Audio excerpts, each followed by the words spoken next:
Hello everyone and welcome to another episode from us here at Digilogue collection. In this one I want to talk about the line of processors that were introduced by Digital in their PDP-11 series of computers. I will detail all the versions and I will also be talking about things like bus and processor architectures that made Digital mini computers special.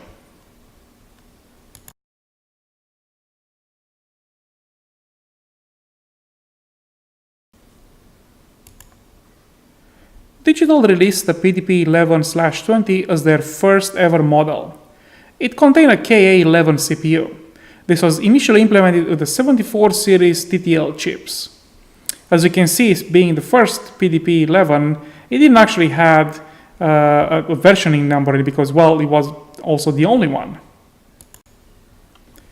This processor, the KA11, it did not actually have use microcode for instruction execution, because it would have been expensive to implement it that way.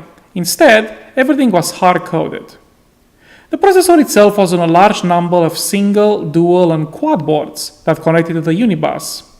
Things like registers, data paths, state control, and so on were built on individual boards. An interesting fact is that all these boards were wire-wrapped, which at the time was a fairly cheap and fast production method. It also allowed for in-field repairing, because it was very easy to just take out an old wire and put it back in if any of the boards malfunctioned.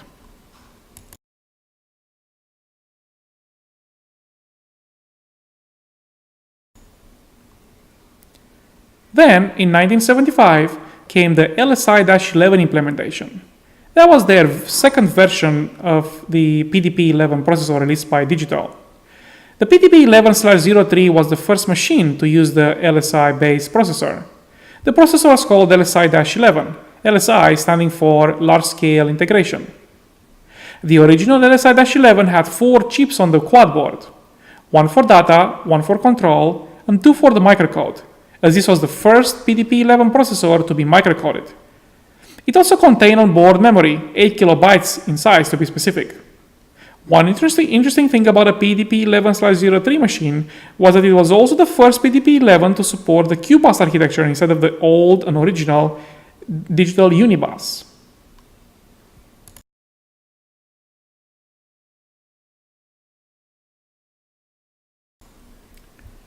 I want to make a small parenthesis here and talk a little bit about the bus architectures that were present in PDP-11 machines. The original PDP-11, such as the PDP-11/20, had a bus called UNIBUS. It was quite advanced for its time. It allowed asynchronous operation. It allowed the CPU to read or write to a device, like memory, for example, or anything input-output. It allowed a device to perform DMA transfers. And finally, it made possible for devices to interrupt the CPU. Physically, it had 72 wires, but only 56 data lines. They were 18 address lines, 16 actual data lines, as PDP-11 is a 16-bit processor, and 22 control and arbitration lines. From 1975 onwards, when PDP-11/03 appeared, DEC introduced an update to the UNIBUS called the QBUS. It features some improvements like, for example, multiplex data and address lines, therefore reducing the wire and pin count, and therefore also making cheaper to produce.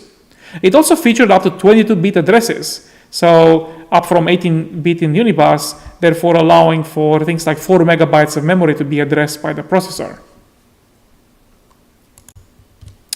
Anyway, back to LSI-11 and the PDP-11/03. There were some architectural changes from the original PDP-11 CPU, like the addition of some floating point instruction, for example, fadd, fmul, fdiv, and fsub.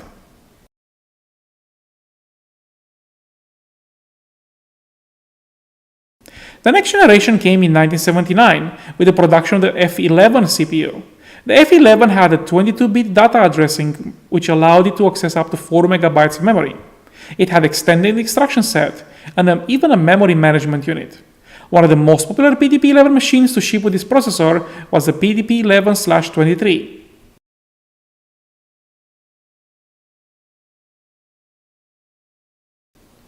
The next and final generation came in 1983, called the J11 CPU.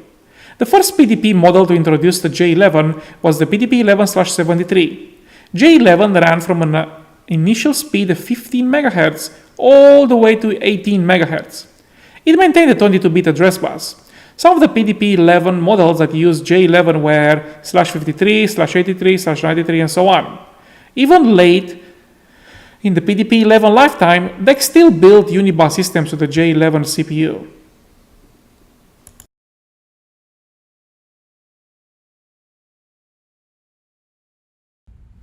Now after we talk a little bit about the timeline of the PDP-11 processors, let's look a little bit inside and talk about some architecture considerations. While the processor itself has an internal 16-bit architecture that by now we should be accustomed with considering the popularity of early x86 architecture, it did have some exotic characteristics. For example, it was little endian, but the memory unit was a word, not a byte. It also operated from a programmer's point of view in base 8 or octal, not 16 like we are used to on modern CPUs. So addresses, for example, and values themselves will be something like 172657. It had 16-bit registers, 8 of them in fact, which by itself made programming fairly easy. From the programmer's point of view, they were named R0 to R7.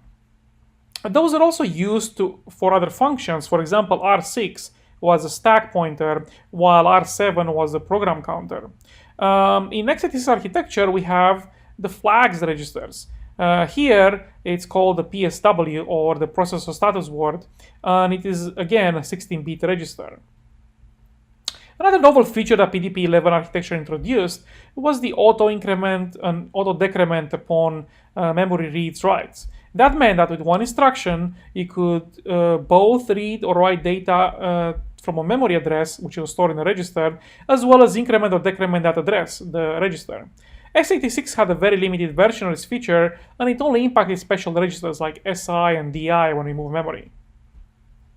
Register orthogonality was a thing in the sense that an instruction could have almost anything for source and destination. For example, you could move data from memory straight to memory, or even add two memory locations together, which was something you could not really do in a single instruction on x86. What about performance? Well, how fast really was PDP-11 for its time? Well, actually surprisingly fast. If the data, for example, is in the registers, an arithmetic logic instruction will take around that cycle. So in this case, for example, adding R0 to R1, it really was about a cycle. If the data was in memory, it could take as much as 5 cycles to read both the source and destination. In this case, add address R0 to address R1, it would take around 7 cycles. That is fairly fast for a machine that could go up to 18 megahertz in speed towards the end of its lifetime. What about floating point performance?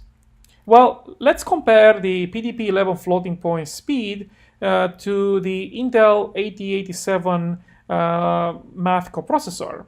So, for example, a floating point add takes 20 microseconds on a PDP-11 and 17 on an 8087. Floating point subtraction is 22 microseconds versus 17 microseconds. Multiplication takes 30 versus 24. And finally, a floating point division takes 48 microseconds on a PDP-11 versus 41 on an 8087. So one thing to keep in mind is that the 8087 was introduced by Intel in 1978. However, PDP-11 had floating point instruction capabilities since around 1972. So while the 8087 is faster, marginally, 6 years was a long time in computing back then.